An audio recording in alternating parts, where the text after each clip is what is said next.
বলো। নমস্কার, সকলকে আমি জানাইতেছি, আমি তো অন্ধ মানুষ। আমার যারা ভালো ভালো লোকে কিছু পাচ্ছে, আমি সরকার থেকে কিছু পাই না। আমি চোখে দেখতে পাই না।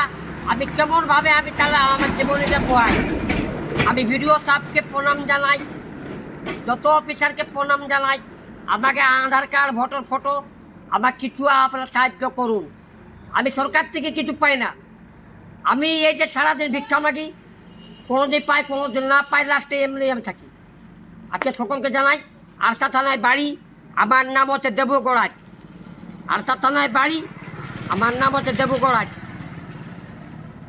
নমস্কার। আরেকটা বলে যাচ্ছি, আমার ছোট ছোট ছেলে আছে, 3টা বাচ্চা ছেলে আছে। আমার ছেলেগুলোও কিছু পাই নাই, আমার ছেলেগুলো বরবাদ হয়ে গেল। আমি এটা সকলকে জানাই, আমার এই কিছুদিনের মধ্যে বাবা যেমন আমার কোনো কিছু বেড়া নিতে পারো, আমি এটা নমস্কার জানাই সকলকে।